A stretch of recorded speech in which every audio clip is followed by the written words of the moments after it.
जय हिंद साथियों। आज का हमारा टॉपिक होने वाला है कारक। देखिए, अगर कारक की परिभाषा की बात करें तो पहली बात, कारक कहते किसे हैं। तो कारक वे शब्द होते हैं साथियों जो संज्ञा या सर्वनाम का संबंध सीधे क्रिया से जोड़ देते हैं। किससे जोड़ते हैं? क्रिया से जोड़ते हैं। ठीक है, तो वे शब्द जो संज्ञा या सर्वनाम का संबंध क्रिया से जोड़ते हैं उसको हम कारक कहते हैं। अगर एग्जाम्पल की बात करें, कह रहा है श्री राम ने रावण को बाण से मारा। तो साथियों जो ये श्री राम मतलब क्या, हमारे संज्ञा यहाँ पे है। रावण क्या है? ये भी संज्ञा है। और बाण साथियों ये भी संज्ञा है। लेकिन यहाँ पे साथियों मारा मतलब मारना क्या है? एक क्रिया है। कैसे है? देखिए साथियों, हमने बताया कि क्रिया कहते किसे हैं। तो क्रिया क्या होती है कि मूल धातु में ना प्रत्यय जोड़ के हम क्रिया का निर्माण करते हैं। जैसे यहाँ पे क्या है साथियों कि मारा मतलब मार क्या हमारा है? मूल धातु है। अगर इसमें हम ना प्रत्यय जोड़ देते हैं तो बन जाएगी मारना। तो मारना क्या हमारी क्रिया है।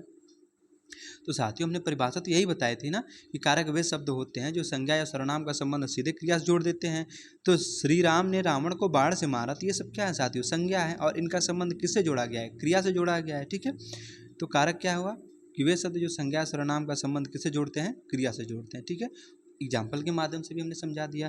अच्छा साथियों, अगर पूछे कि कारक कारक को हम किस नाम से जानते हैं, तो कारक का अन्य नाम परसर्ग होता है। ठीक है, कारक को हम परसर्ग के नाम से भी जानते हैं। ठीक है, कारक को विभक्ति और परसर्ग भी कहते हैं। देखिए बात वही है।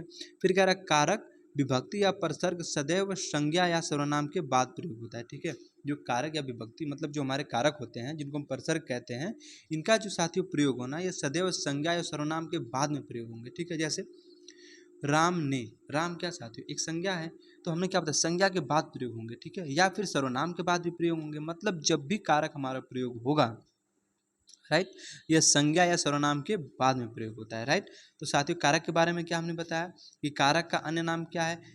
ठीक है, इसको हम विभक्ति या परसर्ग के नाम से भी जानते हैं। और हमने ये भी बताया साथियों कि जो कारक शब्द होता है ये सदैव संज्ञा या सर्वनाम के बाद में प्रयोग किया जाता है। अर्थात पहले नहीं प्रयोग होंगे, जब होंगे तो बाद में प्रयोग होते हैं। राइट, देखिए एक वाक्य में साथियों आठों कारक हो सकते हैं। मतलब कारक की संख्या तो 8 होती है। तो जो एक सेंटेंस अर्थात एक वाक्य होता है ना साथियों, उसमें आठों कारक हो सकते हैं। लेकिन जो एक शब्द होता है ना उसमें एक ही कारक होगा। मतलब एक से अधिक कारक नहीं हो सकते। किसमें? एक शब्द में।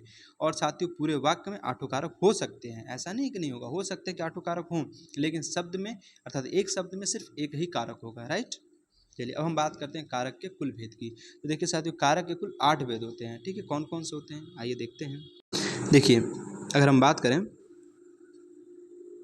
कि संज्ञा या सर्वनाम के आधार पर अगर हम कारक के भेद की बात करें तो कारक के 6 भेद होते हैं। ठीक है, संज्ञा या सर्वनाम के आधार पर कारक के कितने भेद होते हैं? 6 भेद होते हैं। ठीक है, देखिए हम बात करते हैं विभक्ति की। ठीक है, उसके बाद कारक का नाम और कारक की पहचान। देखिए पहली है प्रथमा विभक्ति। ठीक, अगर बात करें विभक्ति की, इसका होगा ने। कर्ता कौन सा है? सॉरी, कारक का नाम क्या होगा? कर्ता कारक। यानी कर्ता ने कर्म को करण से के द्वारा संप्रदान के लिए, ठीक है, अपदान से अलग, संबंध का के की रा रे री, ठीक है, अधिकरण में पर और संबोधन हे हो अरे। ठीक है, ये आठों कारक के ट्रिक हो गए। तो साथियों हमने क्या बताया आपको? देखिए प्रथमा विभक्ति कर्ता कारक। ठीक है, उसके बाद हम बात करते हैं इसकी विभक्ति क्या होगी? ने होगी। कारक की पहचान कैसे होगी? कार्य को करने वाला। जो कर्ता कारक होता है साथियों ना, ये कार्य को करने वाला होता है। राइट, उसके बात करें हम द्वितीय विभक्ति की, इसके साथियों अगर बात करिए किसका, तो कर्म कारक को कहते हैं। इसकी विभक्ति क्या होती है? तो कर्ता ने कर्म को बताया साथियों। ठीक है, जिस पर क्रिया का प्रभाव पड़े।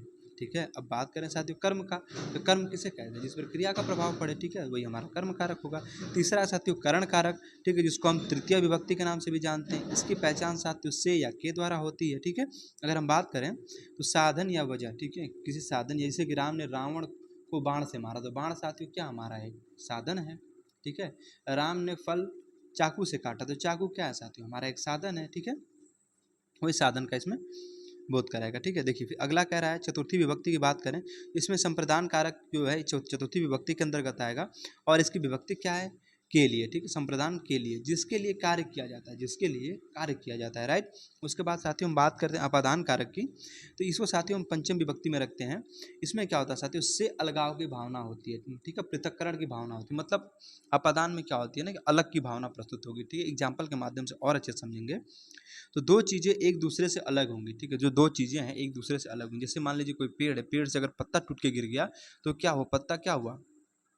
पेड़ से नीचे गिर गया, अलग हो गया उससे। तो यहाँ पे हमारा अपदान कारक होगा। ठीक है, जैसे मान लीजिए मैं हूँ, ठीक है, मैं दिल्ली जा रहा हूँ, तो मैं अपने घर को छोड़ के जा रहा हूँ। ठीक है, मैं अपने घर से अलग हो गया, तो वहाँ पे क्या हुआ? ये अपदान कारक है, राइट। आगे देखते हैं। फिर कह रहा है संबंध कारक, ठीक है। ये हमारे साथियों षष्ठी विभक्ति के अंतर्गत आता है। अगर इसके हम कारक चिन्ह की बात करें तो का, के, की, रा, रे, री, ना, ने, नी, ये सब क्या है, इसके चिन्ह होते हैं, विभक्ति चिन्ह होते हैं। इसमें क्या होता है साथियों कि एक पद का अन्य पद से संबंध बताया जाता है, ठीक है। एक पद का दूसरे पद से संबंध बताया जाता है, ठीक है। उसके बाद साथियों हमने बताया अधिकरण कारक की सप्तमी विभक्ति होती है। अधिकरण कारक का चिन्ह क्या होता है, में या पर होता है, ठीक है। संज्ञा या सर्वनाम का स्थान होगा यहाँ पे, ठीक है। संज्ञा या सर्वनाम का स्थान को यहाँ प्रदर्शित किया जाएगा, ठीक है। देखिए फिर अगला है संबोधन, ठीक। अभी हमने संबंध बताया था आपको, अब हम बात करें अधिकरण के बाद संबोधन की। संबोधन कारक के अंतर्गत क्या आता है, ये अष्टमी विभक्ति में आता है और हे, हो, अरे इसका क्या है, विभक्ति चिन्ह है जब किसी को संबोधित किया जाएगा, ठीक है। एक बार अच्छे समझ लीजिए, कर्ता ने कर्म को करण से, ठीक है, या के द्वारा, इसमें साधन का भी यूज होता है करण में। संप्रदान के लिए, अपदान से अलग, संबंध का, के, की, रा, रे, री, ना, ने, नी, ठीक है। अधिकरण में, पर, और संबोधन हे, हो, अरे, ये हमारे आठों कारक हो गए और इनकी ये विभक्ति हो गई, राइट। हम बात करते साथियों कर्ता कारक की। हमने क्या बताया साथियों, इसकी विभक्ति चिन्ह क्या होगी, कर्ता ने, ठीक है, कर्ता ने। देखिए राकेश ने, अब राकेश क्या है साथियों, यहाँ कर्ता है, ठीक है। तो राकेश ने रोटी खाई, तो किसने रोटी खाई, राकेश ने रोटी खाई, तो कर्ता कारक में ने चिन्ह आ गया। फिर कह रहा है रोहन ने पत्र लिखा, ठीक है। राम ने दूध पिया, तो क्या है, कर्ता के बाद ने आया, तो हमारा क्या है, कर्ता कारक है। फिर महात्मा गांधी जी ने खाना खाया, ठीक। चंद्रमा चमकता है, ठीक।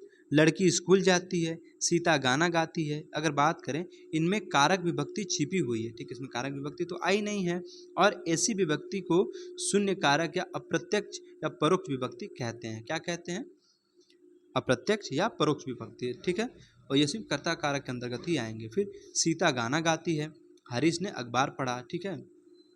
चलिए अब हम बात करते हैं शून्य कर्ता कारक किसमें होगा। जैसे हरीश ने गाना गाया, बबीता ने रोटी बनाई, सिद्धि ने भारतनाट्यम की पुस्तक दी, राकेश टहल रहा है, ठीक है। ये सब क्या शून्य कर्ता कारक वाले एग्जाम्पल है। अब हम बात करते साथियों कर्ता कारक ने बता दिया, कर्ता ने। अब हम बात करेंगे कर्म। अब कर्म की विभक्ति क्या थी साथियों, को। कर्ता ने कर्म को ना, तो माता जी कपड़े को, देखिए कपड़े को धुल रही हैं, तो हमारा क्या है, कर्म कारक है। अगला एग्जाम्पल, माँ ने धोबी को कपड़े दिए, देखिए जो वस्तु हमेशा के लिए न दी जाए कर्म कारक अंतर्गत आएगी। अब देखिए कपड़े को आपने, माता जी ने कपड़े धोबी को दिए, तो धोबी से कपड़े वापस ले लेंगे माता जी, तो मतलब क्या है, जो चीज़ हमेशा के लिए नहीं दी जाती वहाँ पे कर्म कारक होता है, ठीक है।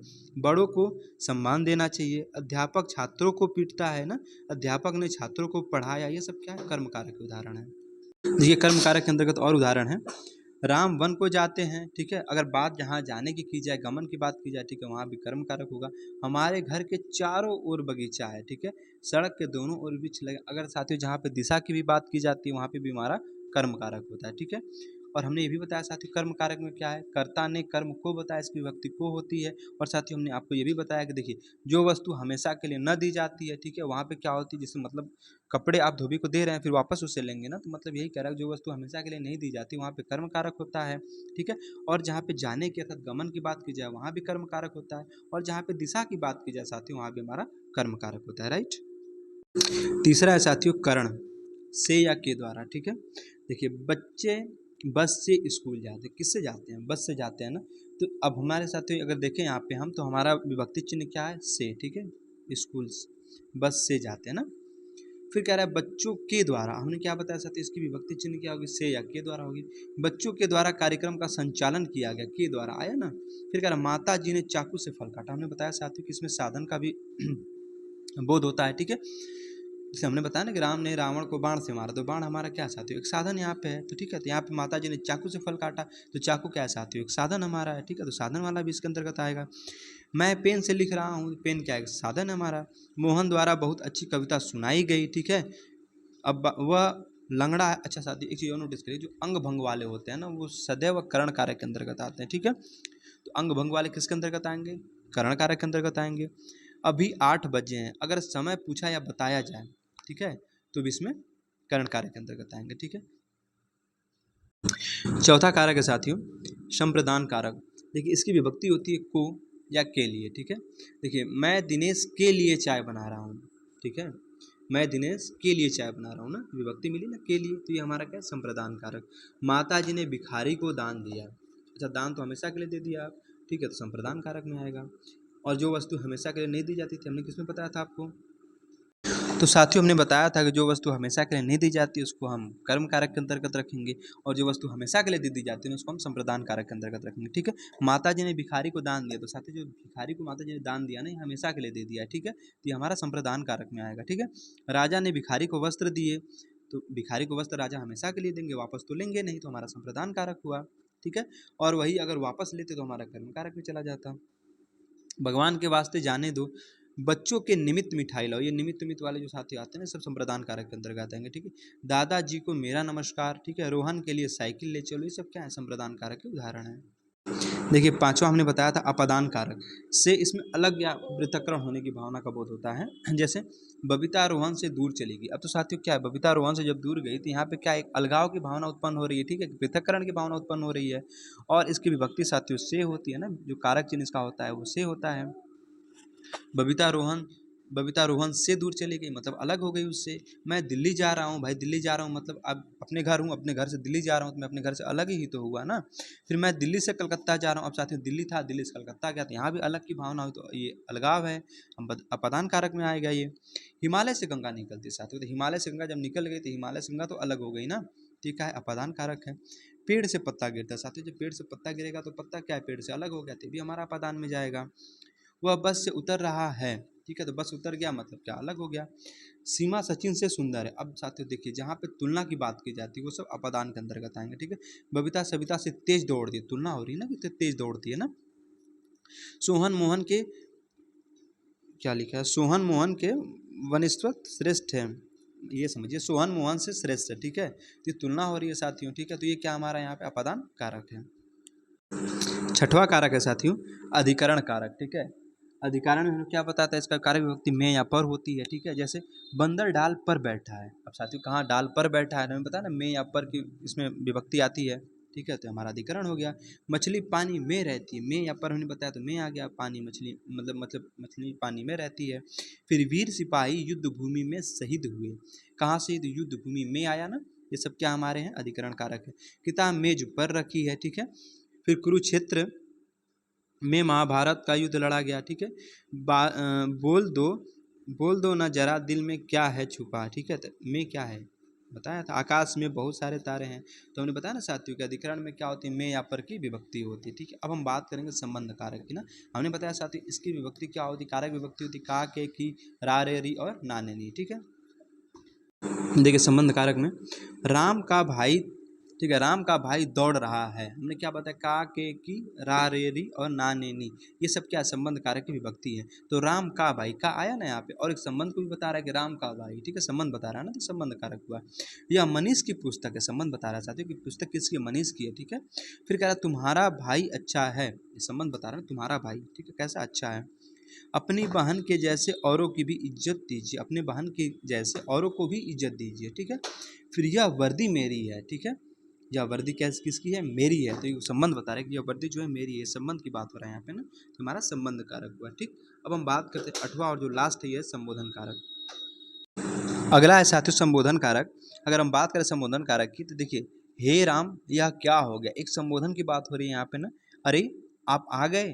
ठीक है, हे ईश्वर रक्षा करो, वाह तुम सफल हो गए, तो ये सब क्या है, एक संबोधन, सॉरी संबोधन को डिनोट किया जा रहा है। ठीक है, तो यहाँ पे क्या होगा साथियों, हमारा संबोधन कारक है, राइट।